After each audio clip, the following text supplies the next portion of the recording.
There comes a time, seasons in our lives, we feel like our prayers are going unanswered, like God is silent, He is far away. It's really frustrating, honestly speaking.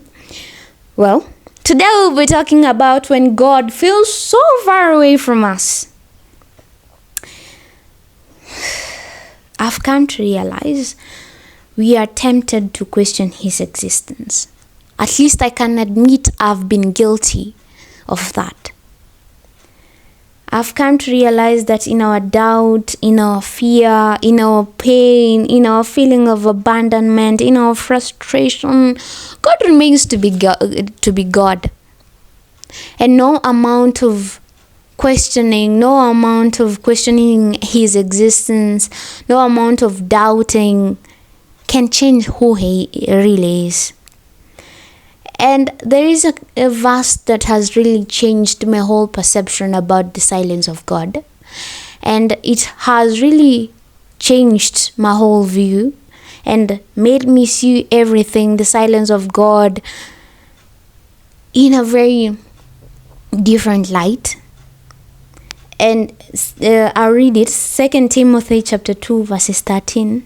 The Bible says that He remains faithful even when we are faithless. And I was asking, if He remains faithful even when we are faithless, how patient is this God? Then the silence might be as a result of our behavior, our actions, our going astray. And I was also thinking about the same God that our great-grandparents served is the same God our parents served, and is the same God we are still serving right now. And I was thinking that He has never really grown outdated. We call our grandparents outdated, out of touch with the modern day, but I've never heard anyone say that God is really outdated. And in my journey of creating a personal relationship with God, I've discovered a very good thing, which is self-reflection. Because we are so quick to think that God is silent, that He's far away, that He has abandoned us. But we never really self-reflect on our actions, on our speaking, and I was trying to see it from a humanly perception and perspective.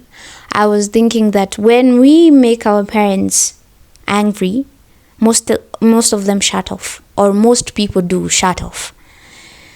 And I was thinking that God is not silent. You might have wandered off and separated yourself from the flock, and it's time to get back. James chapter 4 verses 8 says that, "Draw near to me, and I shall draw near to you." He's so ready to draw near to us, but He is waiting for us to make the first step, for us to make the decision. God cannot and will not and will never self-inflict on us, Himself on us. He can never force Himself on us. It has to be personal. It has to come from within.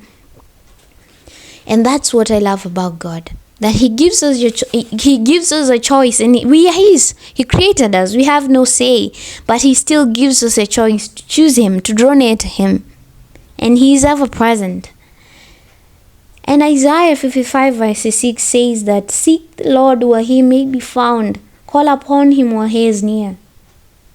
And I was thinking, so there comes a time that we'll seek God and He will not be found. And I was asking myself, how comes a God so merciful, so ready to save, says that there comes a time that we will seek Him, we'll draw near to Him, but He will not be found. That means that His patience will get exhausted at some point when we do not self-reflect. From personal experience, I've come to realize to be a friend of Jesus, you have to self-reflect more. And self-reflecting is really ugly. It's not beautiful at all. Because you are in a situation where you are analyzing your actions, your reactions to situations, and things you said, the things you did, things you allowed your mind to think of.